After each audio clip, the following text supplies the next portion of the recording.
नमस्कार दोस्तों, मैं सुधांशु शेखर फिर से आपका स्वागत करता हूं तराना के एक नए एपिसोड में। और जैसा कि हमारे रेगुलर व्यूअर्स को और जो हमारे साथ टीटीएस को कभी-कभी ओकेजनली भी देखते हैं, उनको ही पता होगा कि तराना के सेक्शन में हम संगीत के उन पहलुओं के ऊपर बात करते हैं जो जनरली जिनके बारे में बात नहीं होती। उसमें बॉलीवुड के संगीत के बारे में भी बात करते हैं, जैसा कि कुछ दिनों पहले हमने रैप के जॉनर पे भी बात करी थी।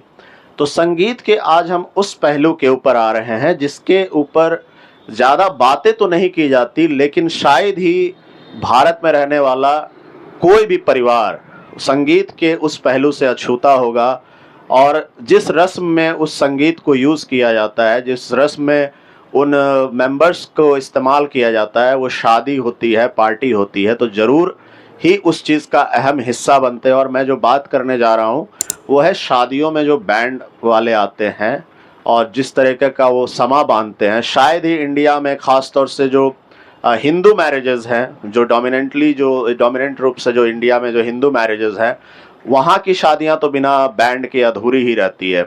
बचपन से मैंने बड़े होते हुए अब तक की जर्नी में मेरे लिए भी एक मुख्य आकर्षण होता था शादियों में जब बैंड वाले आते थे, और उनकी जो धुन होती है वो उसकी बराबरी न कोई डीजे कर पाता है, न किसी भी तरह का लेटेस्ट टेक्नोलॉजी आ जाए, लेकिन उनकी बात ही अलग होती है। तो ये जब भी मैं इधर से गुज़रता था, इस जीटीबी नगर के हिस्से से गुज़रता था, और यहाँ पे सम्राट रेस्टोरेंट के सामने ही मुझे एक बोर्ड दिखता था साजन बैंड के नाम का।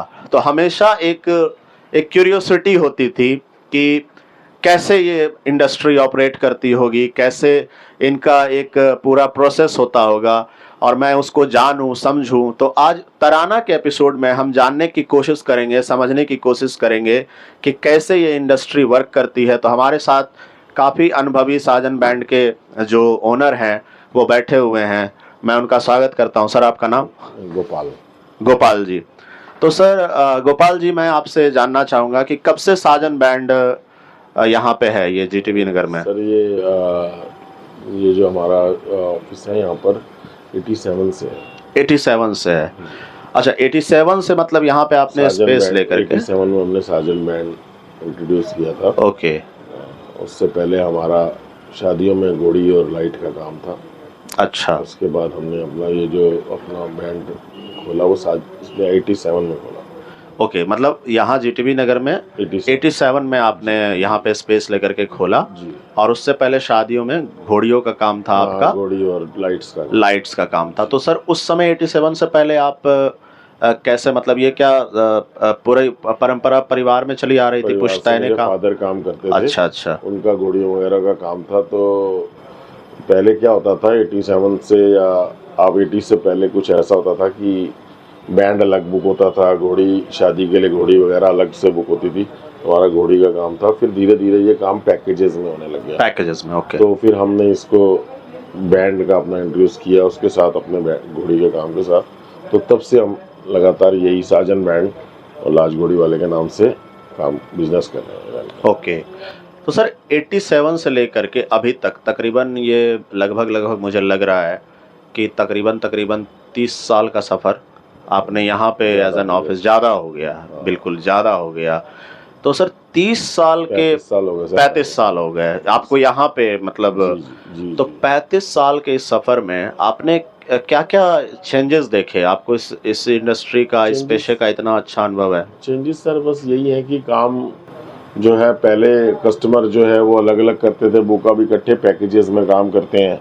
पैकेजेस में जिसमें हम बैंड प्रोवाइड करते हैं कस्टमर को, घोड़ी प्रोवाइड करते हैं, बग्गी जो आजकल फिर बाद में फैशन में बग्गी आ गई, उसकी जगह फ्लावर की जो बग्गी होती है वो आ गई। उसके बाद ढोल का काम, पंजाबी ढोल और लाइट्स वगैरह के तरह के आ गए, फूलों का काम आ गया, चतर आ गया। तो ऐसे ऐसे हमने अपने बिजनेस को अपने अपग्रेड किया और बढ़ाया। तो सर, जैसा दिल्ली मतलब वन ऑफ द मोस्ट कह सकते हैं आप एडवांस सिटीज़ है इंडिया की, कहिए या इंटरनेशनल लेवल पे भी दिल्ली एक सबसे मतलब विकसित शहरों में से आती है। जी। तो यहाँ पे जो भी नए चेंजेस होते हैं सबसे पहले दिल्ली में, इंडिया के अंदर तो सबसे पहले दिल्ली में ही इंट्रोड्यूस होते हैं। जी। तो इस इंडस्ट्री में कैसे कैसे चेंजेस आपने देखे? जैसे लाइटिंग की अगर मैं बात करूँ। हाँ, लाइटिंग में सर पहले जनरेटर से लाइट चलती थी। हाँ जी। पहले आप देखते होंगे कि पहले जो स्टार्टिंग में था वो मिट्टी के तेल के वो आप हंडे टाइप बोलते थे उसको। अच्छा जब हम काम करते थे तो हंडे जलते थे, उसमें मिट्टी के तेल के वो हंडे जलाया करते अच्छा थे। उसके बाद उसकी जगह जनरेटर ने ली, जनरेटर आए, जनरेटर से लाइट चलने लगी शादियों में। उसके बाद अब बैटरी से चलती है। अच्छा, जनरेटर अब बंद हो गए, बैटरी से अब चल रही बैटरी है। से लाइट जो होती है वो बैटरी अच्छा के द्वारा चलती है। और ओके बैंड का भी चेंज हो गया। बैंड की पहले नॉर्मल ड्रेसेस होती थी, अब कई तरह की ड्रेसें आ गई हैं, अच्छा जैसा शेरवानी है ओके और इंडो वेस्टर्न स्टाइल जो है, वो कई तरह की चेंजेस आते रहते हैं सर। नई ओके, चीजें आती रहती हैं और बदलती आप रहती हैं, उसके और हिसाब से आप उसके अडेप्ट हिसाब करते से रहो, अपने आप को ढालते रहते हो। डालते रहते हैं सर। अच्छा, तो ये क्लाइंट रिक्वेस्ट करता होगा कि बैंड मेंबर्स को ऐसी ड्रेस जी पहनानी जी है। बिल्कुल, हम उनको ऑप्शन देते हैं। ओके उनको 5-6 तरह के ऑप्शन देते हैं कि आप किस तरह की ड्रेस चाहते हैं। ज़्यादातर लोग अब भी ट्रेडिशनल बैंड ड्रेस पसंद करते हैं, जो बैंड की प्रॉपर ड्रेस होती है। कई लोग ऐसे होते हैं जो दूसरी ड्रेस पसंद करते हैं, उनको उसी तरह का ड्रेस ओके। चाहते हैं। तो जैसे सर मुझे जो लगता है कि पहले बैंक्वेट हॉल का भी उतना चलन नहीं था। नहीं पहले सर, बड़े रईस लोग जो होते थे वही जी बैंक्वेट, जी पहले तो था ही नहीं मुझे जी लगता है। पहले शादियां होती थी, एक घर के हिस्से में कुछ खाली जमीन होती थी, वहां पे जी शामियाना लग जी गया। जी जी जी जी। तो बैंक्वेट हॉल के आने से क्या इस वाले प्रोफेशन में कुछ असर पड़ा? नहीं सर, उससे कोई असर तो नहीं पड़ा, लेकिन जो जैसे जैसे ट्रैफिक बढ़ता जा रहा है, आपको देख रहे हो शहर के जी जी अंदर, जी जी जी पहले जो है ना बारातों का रन टाइम थोड़ा ज़्यादा था और था। अब जैसे जैसे कंजेस्टेड, अब एक बारात, एक बैंकेट के अंदर 4-4 शादियां होती हैं, तो ट्रैफिक की वजह से फ़र्क पड़ता है कि अब वो जो है ना रन टाइम बारात का कम हो गया है। और थोड़ा सा जो आजकल की जनरेशन है, वो थोड़ा सा उसका झुकाव कुछ कम हो गया है, इस तरह झुकाव कम हो गया है कम इधर। हो गया है। तो वो किस तरफ जा रहे हैं, जैसे ये जो डीजे वगैरह है, क्या उसके तरफ? हाँ सर, वो अभी यहाँ हमारे यहाँ तो नहीं है, लेकिन आप देखोगे दूसरी सिटी में वो डीजे से ही बारात चढ़ रही है, बैंड को अवॉइड कर रहे हैं। लेकिन दिल्ली में ऐसा नहीं है अभी।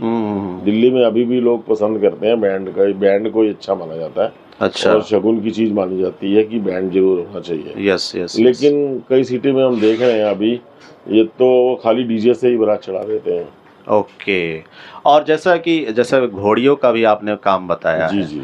तो क्या इस वाले ट्रेंड में कुछ बदलाव आया है? हाँ सर, उसमें भी बदलाव आया है। अब ओपन कार करते हैं लोग, ओपन जो कार करते हैं। आजकल आपने देखी होगी ओपन गाड़ी वगैरह चलती है, जी कई जी लोग जी, उसकी जगह कार का यूज करते हैं। लिमोसिन कुछ यूज हाँ कर हाँ, रहे हैं। वो जी जो क्या बोलते हैं उसको, कुछ कारों का चेंज करके, कुछ हाँ हाँ, कस्टमाइज करा कस्टमाइज करके। करके जी उसको जी कर जी जी देते हैं, जी। तो उससे लोग उसका भी यूज करते हैं। ओके, तो इसका इम्पैक्ट तो जो घोड़ियों का पेशा कर रहे हैं उन पे भी पड़ उन रहा पे होगा। पड़ता है सर। हाँ जी हाँ जी। तो वो लोग तो कोई दूसरा पेशा अब अपना रहे होंगे, क्योंकि नहीं, जब जैसे जैसे ये घटता हाँ जा सर, रहा है। ऐसा है कि धीरे धीरे ना जैसे है कि अब थोड़ा सा ना पहले की तरह काम नहीं रहा। अब ये धीरे धीरे ये थोड़ा सा कम होता जा रहा है। कम होता जा रहा है, भले ही आप अपने आप को तब्दील भी जी, कर रहे हैं हम अपने इंडस्ट्री आप को के। जितना मर्जी अपग्रेड करें तो उससे, लेकिन थोड़ा बहुत फर्क पड़ रहा है उससे। ओके, तो जैसे सर मैं अगर बात करूं 35 साल की जैसे आपकी। जैसे मैंने आपको बताऊं कि हमारे पास पहले साल के अंदर 150 से 200 दिन काम होता था, फिर 150 रह गया, फिर 100 रह गया। उस हिसाब से काम थोड़ा सा कम हो जाएगा, कम हो गया।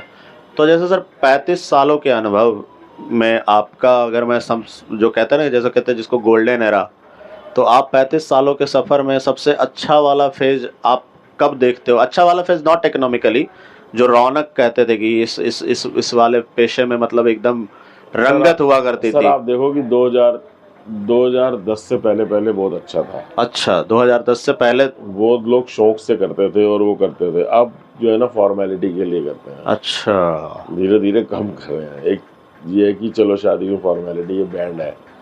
ओके। और पहले तो बहुत शौक से लोग करते थे और बहुत अच्छे तरीके से करते थे और रौनक मानते थे इसको शादी की। लेकिन अब एक वो मानते हैं कि एक चलो फॉर्मेलिटी है, ये करनी है बस।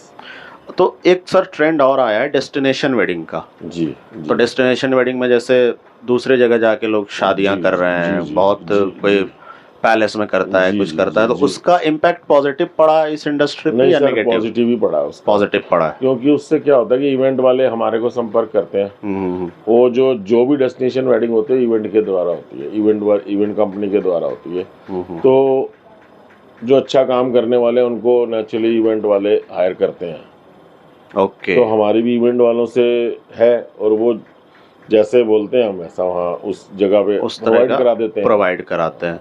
तो मतलब लग्जरी सेगमेंट में भी आप बैंड मेंबर्स जो है बिल्कुल आपके बिल्कुल, वो हाँ करते हैं काम सर, करते बिल्कुल हैं। बिल्कुल करते हैं। बहुत अच्छा। अच्छा, एक चीज़ इंडिया में जैसे कहा जाता है क्रिकेट और फिल्में, जी ये दोनों चीज़ें जो हैं इंडिया के कल्चर में ना बहुत रच बस गई है। जी जी तो जैसे फिल्में जो ट्रेंड आता है, जी। तो उसके हिसाब से भी आप लोग को कुछ डिमांड आती है हाँ बिल्कुल सर, कि जैसे जैसे नए फिल्मी गाने आते हैं उसी हिसाब से कस्टमर डिमांड करता है। और जैसे बारात के अंदर ट्यून्स की, और वैसे भी हमारे जो कारीगर होते हैं, जो बैंड बजाने वाले होते हैं, वो रिहर्सल करते हैं और वो उनको तैयार करते हैं बैंड म्यूजिक को, और वही बजाते हैं फिर। अच्छा, तो और क्ला कुछ कुछ ऐसे हैं जो सदाबहार हैं, वो जी, आपको जी। जैसे मालूम ही होगा, बारात में मेरे यार की जी, जी, जी। शादी है, मेरा जो भी। पर्सनल फेवरेट एक हाँ वो, सुन साहिबा सुन, मैं बड़ा हाँ रिक्वेस्ट बड़े करता हूँ। सारे ऐसे पुराने सॉन्ग्स हैं जो जी, अभी जी। भी लगातार, टकीला जो है वो अच्छा। लगातार बजते हैं, उनको कभी कोई नहीं रोक सकता। जी, जी, जी। तो जैसे आपको क्लाइंट बताता है कि मुझे अपने वेडिंग में ये सॉन्ग्स बजवाने हैं। नहीं नहीं, सॉन्ग्स के बारे में कभी नहीं बताता अच्छा। कस्टमर। वो कहता है बैंड बढ़िया होने चाहिए, बजाने वाले बढ़िया होने चाहिए। और कुछ लोग वीडियोस देखते हैं या कुछ बताते हैं कि हमें भेजो, हम उनको वीडियोस भेजते हैं और वो उस हिसाब से करते हैं। ओके, तो आप बैंड मेंबर्स को क्योंकि दिल्ली के अंदर आपको पता है हर तरह के लोग हैं, जी, जी, पंजाबी जी। भी जी, हैं, जी। गढ़वाली भी हैं, हर तरह के लोग हैं। उनकी सबकी अपनी अपनी अलग चॉइस होती है, जो वो चॉइस बोलते हैं उस हिसाब से वो बैंड वाले बजाते हैं। अच्छा, सर मैं अपनी जानकारी के लिए ये पूछना चाहूँगा, जैसे मैंने ज़्यादातर देखा है बैंड की जो यूटिलाइजेशन होता है या बैंड में जो शादियों में जो बैंड वाले आते हैं, तो हिंदू शादियों में ही मैंने देखा है, जी। लेकिन क्या हर रिलीजन में इसका नहीं सर, यूज़ होता हमने है? मुस्लिम वेडिंग्स भी की हैं। अच्छा, मुस्लिम तो वेडिंग्स भी की हैं। चेंज होता है कुछ उसमें नहीं या कुछ सेम चेंज टू नहीं सेम होता सर, होता वो है? बारात का तो चलन एक जैसा ही है सर। हाँ, घोड़ी उस एक जैसा हर है। हर नहीं नहीं, ऐसा होता है कि वो मुस्लिम शादी में हाँ। घोड़ी का, मुस्लिम में, और जो आपका क्रिश्चियंस है, क्रिश्चियन घोड़ी क्रिश्चियन का तो यूज नहीं यूज़ नहीं करते। करते जी, हैं। जी, जी। लेकिन वो बैंड जैसे जो है ना, जैसे वेडिंग करके निकलते हैं हाँ, हाँ, हाँ। क्रिश्चियंस जो है चर्च से, हाँ, हाँ। तो उस समय बैंड बजवाते हैं। अच्छा, हाँ ओके, तो नाइस। जो जिसका शौक है वो अभी भी करते हैं, ऐसा कुछ नहीं है। अच्छा, क्योंकि हमने हमें क्रिश्चियंस मैरिज भी की हैं, हमने मुस्लिम वेडिंग भी की हैं और हिंदू भी की हैं। और पंजाबी मैरिजेस के बारे में जितनी ज्यादातर हमारे पास पंजाबी ओके, वेडिंग्स होती हैं। ओके, उनमें मुझे पता चला था कि दिन में शादियां होती हैं पंजाबी नहीं वेडिंग नहीं, में। सरदारों में होती है सर। अच्छा, आप तो ये पंजाबी और अच्छा उसको दोनों अलग-अलग।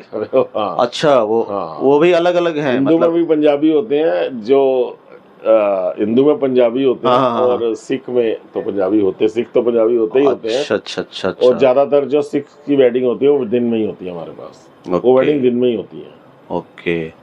तो सबसे ज़्यादा जो तड़कता-भड़कता जो गाने की डिमांड करते हैं वो किनसे आती है? वो तो सर कस्टमर के ऊपर बात कस्टमर है। के ऊपर है, वो मैं कोई आपको बताऊं कम्युनिटी कि आज की खास। जनरेशन इतना ज़्यादा ध्यान नहीं देती इन चीज़ों में। जो पुराने अच्छा। लोग हैं, सुनने वाले लोग हैं, जी, जी। वो अभी भी पसंद करते हैं कि जी, हाँ जी। भाई बैंड अच्छा होना चाहिए, म्यूज़िक अच्छा होना चाहिए, इसका या कुछ होना चाहिए। बाकी मैंने आपको बोला आज की जनरेशन कहती है फॉर्मेलिटी की चीज़ है ये। अच्छा, एक शिफ्ट और आया मैंने वेडिंग्स में देखा था कि जैसे म्यूजिकल नाइट करवाने लग गए लोग जी अपने यहाँ पे। जी जैसे शादी हो रही है, बैंड ना बुला करके बड़े बड़े वो सिंगर्स को बुला लिया, गजल गायकों नहीं को सर, बुला लिया। वो हमारे यहाँ पे जो कल्चर है मेहंदी रात का है। अच्छा, कॉकटेल्स, मेहंदी रात, उसमें हाँ। होता है सर। तो आप बारात के लिए अगर आप शादी बारात लेके जा रहे हो तो या तो आप नहीं करोगे, सीधा डायरेक्ट बारात चली जाएगी अंदर। अगर आप करोगे तो बैंड ही जाएगा। ओके, यहाँ दिल्ली ये शगुन की तरह से होता है कि वो शुभ मानते हैं। बिल्कुल बिल्कुल बिल्कुल। ओके, तो सर आपके बैंड मेंबर्स कहाँ से आते हैं ये? बैंड मेंबर सर हमारे बिहार से भी आते हैं और मुरादाबाद साइड से, यूपी से भी आते हैं। अच्छा, तो मतलब कौन सा सीजन ज़्यादा यहाँ पे मुझे दिल्ली के अंदर जो मेन सीजन हाँ। है वो नवंबर दिसंबर और जनवरी फरवरी का होता है। नवंबर दिसंबर जनवरी फरवरी ये मेन सीजन है। उसके अलावा गर्मियों में होता है काम अप्रैल मई में, लेकिन इतना ज़्यादा वो आपके दिल्ली देहात के इलाके में ज़्यादा होता है। ओके, और जैसे हमारे एरिया के अंदर यहाँ पे ज़्यादा जो मेन सीजन है वो सर्दियों का है, नवंबर दिसंबर जनवरी फरवरी। ओके, तो आप इस इंडस्ट्री को थोड़ा सा जो कहते हैं ना ट्रेंड, कि आप इस इंडस्ट्री को किधर जाता हुआ देखते हैं? आपको लगता है कि कुछ पॉजिटिव आगे चल करके? पॉजिटिव नहीं लग रहा है। पॉजिटिव अभी नहीं लग रहा पॉजिटिव। ओके, ये आगे फ्यूचर जैसे मैं आप क्या बताऊँ आपको, आप जैसे मैं कर रहा हूँ, मेरी आगे वाली जनरेशन ये काम करेगी नहीं करेगी। ओके, ये चीज़। मतलब ये अब ऐसा है कि आप नहीं एनकरेज करोगे कि किसी को इस पेशे में आने के लिए, कि लाइक ये इसमें आगे फ्यूचर फ्यूचर नहीं दिख रहा है, राइट? Okay okay okay. धीरे धीरे से ना कम होता जा रहा है ट्रेंड। तो मुझे लग रहा है इसका इम्पैक्ट जो इससे जुड़े हुए लोग हैं, जैसे घोड़ी वाले हो गए, बैंड वाले हो गए, बहुत पड़ रहा है सर। जैसे मेरे पास जो है ना जो मेरे कारीगर हैं, जो बजाने वाले हैं, वो साल में 6 महीने यहाँ आते थे किसी टाइम। अब धीरे धीरे उनका काम भी कम होता जा रहा है। वो यहाँ आते तो पैसा भी कमाते हैं, उनका अच्छा रोजगार चलता है। अब नहीं आएंगे तो वहाँ पर काम, उन जिनको बजाना आता है या करना आता है वो दूसरा काम ढूंढते हैं, वो दूसरी जगह कोई काम करता है, कोई काम करता है, वैसे अपनी जीविका चलाते हैं। बिल्कुल बिल्कुल। तो बैंड के द्वारा उनकी जीविका का साधन कम होता जा रहा है। कोई ऐसी स्टोरी जो आपके मतलब किसी ने नरेट करी कि मतलब जैसे इंडस्ट्री अब ढलान पे जा रही है एक तरीके से, तो जैसे आपको पता लगा हो कि कोई व्यक्ति आपके बैंड का जो इकोनॉमिकली एकदम सफ़र कर गया इसकी वजह से, उसके पारिवारिक हालत जो है, या फिर कुछ ऐसा? बहुत सारे लोग हैं। बहुत सारे लोग हैं। अब आपको मैं अपने एरिया की बात बताता हूँ कि यहाँ पर किसी समय हमारे एरिया में 8 से 10 बैंड हुआ करते थे। अब मुश्किल से 4 बैंड वाले हैं। तो आप ही सोच लो कि लोग कम कर रहे हैं इस काम को। और वो कौन सा पेशा फिर अपना रहे, क्योंकि उनका तो एक स्किल ही। इसके बारे में तो नहीं बता सकता मैं। क्योंकि जो पुराने लोग हैं, जैसे जैसे उम्र बढ़ रही है, काम छोड़ के उनकी आगे वाली जनरेशन नहीं कर रही है। मेरे कहने का मतलब ये है, जैसे किसी ने छोड़ दिया तो छोड़ दिया, आगे उनका काम नहीं कर रहा। और बड़ा डिफिकल्ट है कि जो चीज़ उनको आ रही थी इतने दिनों के बाद, अब वो नया क्या ही सीखेंगे। बस यही है कि नया काम वो कर नहीं सकते। तो ये बड़ी ही मतलब डार्क सी सिचुएशन है। कोरोना के बाद तो ये बहुत ज़्यादा ढलान पे चला गया। ओके, कोरोना से पहले तक ठीक था। ओके। तो जो इवेंट मैनेजमेंट इंडस्ट्री है, जो ऑर्गेनाइज्ड इंडस्ट्री है, जैसे मैंने उस सेक्टर में काम भी किया था, तो माइस एक सेक्टर बोलते हैं, meetings, incentives, conference and exhibitions, ऐसा करके होता है। या इवेंट मैनेजमेंट का एक एसोसिएशन भी एग्जिस्ट कर रहा है। जी। तो क्या वो एसोसिएशन कुछ ऐसा नहीं करती कि जो इस इंडस्ट्री से जुड़े हुए लोग हैं उसको कुछ सपोर्ट करने के लिए कोई पॉलिसी बनाए? इवेंट का काम ही अलग है। हमारी बैंड एसोसिएशन अपनी है, और हमारी जो हॉर्स वालों की एसोसिएशन है वो भी है, जो बग्गी घोड़ी वगैरह जो उनकी एसोसिएशन भी है। वो हम आपस में करते रहते हैं, मीटिंग्स करते हैं, और आगे कैसे करना है हमें। अब जैसे नए नए कानून भी आते हैं, अब जैसे बग्गी का लाइसेंस लेना पड़ता है, पहले नहीं था, वो धीरे धीरे करते हैं और उसके साथ जुड़े रहते हैं। हाँ, एनिमल राइट्स वाले आजकल कुछ ज़्यादा ये घोड़ी और इन सब चीज़ों का, कि आप घोड़ियों का ध्यान तो रखना ही चाहिए, ध्यान रखना चाहिए जी, जानवरों का रखना ही चाहिए जी जी। उसमें हम बुरा नहीं मानते, कोई अच्छी बात है। अगर कोई किसी के साथ जानवर के साथ क्रूरता कर रहा है या कुछ कर रहा है तो गलत ही है। जी जी जी जी, बिल्कुल बिल्कुल। तो करते हैं। और आप बग्गी का जो है लाइसेंस वगैरह एमसीडी से होता है, बनता है, सब कुछ बनता है, वो सब पालन करते हैं नियमों का। ये बग्गी का लाइसेंस बनता है जी। बग्गी बोलते हैं, बुग्गी बोलते हैं उसको? बग्गी बोलते हैं। विक्टोरिया बग्गी, जो विक्टोरिया, अच्छा उसका लिंकेज वहीं से, विक्टोरियन उससे। Okay okay okay. जो शादी में चलती है उसको विक्टोरिया बग्गी बोलते हैं। ओ, विक्टोरिया बग्गी बोलते हैं। ओके, ये हमारे लिए भी नई जानकारी थी। तो जैसे इस इंडस्ट्री का बहुत बड़ा कंट्रीब्यूशन है, क्योंकि जैसे पूरे वर्ल्ड में कहा जाता है बिग फैट इंडियन वेडिंग, एक टर्म है। एक उसका सिंबोलिज्म था कि एक सजा धजा हाथी, और उसके आगे लिखा जाता था बिग फैट इंडियन वेडिंग। और कई ऐसी मूवीज हैं जो इस टॉपिक पे बनी है, जैसे मॉनसून वेडिंग हो गई, और एक और भी पिक्चर बनी थी बैंड बाजा बारात हो गई। तो कहने का मतलब ये है कि इंडिया के कल्चर का ये बहुत इंटीग्रल पार्ट रहा है, ये इंडस्ट्री रही है या बैंड वाले रहे हैं। तो मुझे लगता है कि इस चीज़ को इग्नोर तो गवर्नमेंट का हो या बाकी जो इकोनॉमिक पॉलिसीज जो बना रहे हैं, इंडस्ट्री जो है एज अ होल इग्नोर करेगी, तो मुझे लग रहा है इंडस्ट्री को भी। असल में हम ये जो आप बता रहे हो वेडिंग का, इवेंट का, जो हम उसका बहुत छोटा सा हिस्सा है। ओके। जो किसी के ध्यान में नहीं आता शायद, लेकिन आप चाहते हैं कि इस चीज को एड्रेस करना चाहिए इस इंडस्ट्री की, और हमारे को थोड़ा सा गवर्नमेंट को सहयोग देना चाहिए, कुछ तो हमारे बारे में सोचना चाहिए कि इसको हम भी उसका पार्ट तो है ही है, बिल्कुल बिल्कुल, चाहे जी जी छोटा है बड़ा है, लेकिन पार्ट तो है ही उससे। जी। तो सर मैं थोड़ा सा अगर ये पूछूं कि आप किस किस तरह की चाहते हैं कि जैसे डिमांड्स लाइक किस तरह से गवर्नमेंट आपको सपोर्ट कर सकती है? सर वही है कि रियायतें देनी चाहिए और हमें काम करने की रियायतें मतलब इसकी बंदिशें टैक्सेशंस वगैरह कुछ इसके हाँ, ऊपर जो नहीं टैक्स नहीं, का। वो तो टैक्स तो सर वो अगर आप लिमिट से ऊपर वो करते हो तो जीएसटी वगैरह वो तो तब लगता जी ही है, वो उसमें तो कोई वो दिक्कत नहीं है। बाकी ये है कि कुछ परेशानियां जैसे होती हैं रखने में या करने में, काम करने में, जैसे आप रोड पे चलते हैं तो दिक्कत तो होती है, दिक्कत होती है। काम करने में। तो गवर्नमेंट से आप डिमांड कर रहे हैं कि हमें कुछ उस हाँ सर, दिशा अब में। तो डिमांड तो खैर क्या है, बस ये है कि एक ध्यान देना चाहिए कि ये भी बिजनेस है एक तरह का, ये भी जी आगे जी ग्रोथ हमारे हर तरह का काम जो है वो देश की बिल्कुल तरक्की बिल्कुल, के लिए वो देता है। तो जी जैसे सबके साथ होता है वो हमारे को भी सपोर्ट करना चाहिए। जी जी जी जी। अभी रिसेंटली एक सीरीज आई थी बहुत फेमस हो रही है अमेजोन प्राइम पे, मेड इन हेवन। वो भी कुल मिलाकर के इवेंट मैनेजमेंट इंडस्ट्री जी पे और वो शादियों के ऊपर ही है। जी जी जी तो मुझे लग रहा है वहाँ भी बैंड वालों का यूटिलाइजेशन हुआ है। तो फिल्म इंडस्ट्री भी कहीं ना कहीं उस समय से चली आ रही है। शादियों के गाने जी कितने ज़्यादा डोमिनेंट होते हैं किसी भी बिल्कुल, शादियों में। बिल्कुल। तो वो बैंड वालों की वजह से ही वो उसका कल्चर में एक बहुत बड़ा योगदान है। देश के कल्चर में ये हमारे धर्म में आप मान लो या जी कुछ भी मान लो, इसमें बड़ा हम एक तरह से कल्चर का ही जी जी, बहुत बढ़ाने अहम का आगे हिस्सा है। काम जी कर रहे जी, हैं। आई थिंक कि शायद किसी भी मैरिड कपल के ज़िंदगी का एक बहुत ही वो यादगार बिल्कुल लम्हा बिल्कुल होता बिल्कुल होगा। बिल्कुल सर, और जब भी वो अपनी वीडियो देखते होंगे या फोटो जी देखते होंगे जी तो जी उन बैंड वालों की भी याद उसमें जरूर शामिल होती जी होगी, जी भले उसका पूरी नाम। बारात की देखते हैं तो एक जी जी, एक उसी में स्माइल सब एंजॉय करते हैं, एंजॉय करते एक हैं। अलग तरह का होता है। जी बाकी जी जी डीजे पे तो हर कोई जी बंदा जी जी देखते हैं, हम नाचते हैं, लेकिन जी, जो बारात का ग्रेस होता है ना वो एक अलग एक होता अलग होता है। जी जी बिल्कुल।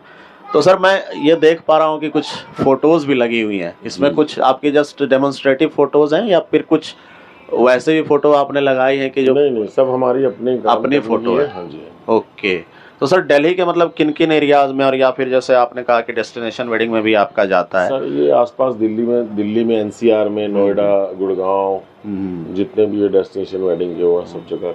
कोई सेलिब्रिटी वेडिंग में भी आपका कभी गया है? जैसे कोई बड़े स्टार स्टार बहुत बुलाते रहते हैं। नहीं सर, अच्छा, अभी तक नहीं नहीं सर, गया। नहीं सर। ओके। तो उम्मीद करता हूं सर कि आपकी इंडस्ट्री जो है, मैं तो चाहता हूं कि इस इंडस्ट्री को और बैंड वालों को इग्नोर ना करके चला जाए। एज अ कल्चर हम कहे या फिर कुछ भी कहे तो वो बहुत अहम पार्ट है, अपनी इकोनॉमी का भी पार्ट कहे या फिर हमारी एक कल्चरल आइडेंटिटी जो है। मुझे नहीं लगता है इंडिया को छोड़ करके बाकी किसी जगह इस तरीके से इतने कलरफुल तरीके से बैंड को यूटिलाइज किया जाता है। ब्रास बैंड जो एक पर्टिकुलर जितने तरह के इंस्ट्रूमेंट ब्रास बैंड करते, तो मैं उम्मीद करता हूं कि इस इंडस्ट्री को वो सरकार जो है एड्रेस करेगी इनके नीड्स को, और इनसे जुड़े हुए जो लोग हैं उनके नीड्स को भी एड्रेस करेगी।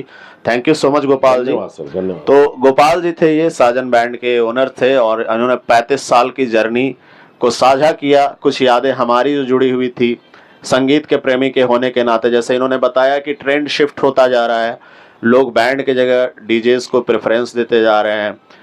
कुछ पॉलिसीज़ की चेंजेस की वजह से भी इंडस्ट्री अफेक्टेड होती जा रही है, और मुझे खुद भी बुरा लगा जब इन्होंने कहा कि शायद ये आगे आने वाली जनरेशन इस इंडस्ट्री में नहीं आने जाएगी। लेकिन मुझे लगता है कि एक कल्चरल आइडेंटिटी के तौर पे और एक इंडिया की जो कुछ चीज़ों से पहचान बनी हुई है पूरे विश्व में, उसके तहत मैं आने वाले जो भी शादी करने वाले लोग हैं उनको ज़रूर कहूँगा कि बैंड्स को प्रेफरेंस देखिएगा। डीजे वगैरह सबकी अपनी एक महत्व है, लेकिन जो रौनक एक बैंड और वो जो घोड़ियाँ उन पे जाना, जैसा इन्होंने विक्टोरियन बुग्गी की बात बताई, तो वो एक अलग ही उसकी एक छवि होती है, छटा होती है। I hope and I wish कि ये इंडस्ट्री ऐसे ही आगे शादियों में रौनक लाती रहेगी ये इंडस्ट्री। तो मैं Sudhanshu Shekhar signing off TTS Tarana से। उम्मीद करता हूँ आपको ये एपिसोड अच्छा लगा और हमारे चैनल को लाइक शेयर सब्सक्राइब करते रहिएगा और कमेंट सेक्शन में हमें फीडबैक जरूर दीजिएगा कि आपको कैसा लगा episode. Thank you so much.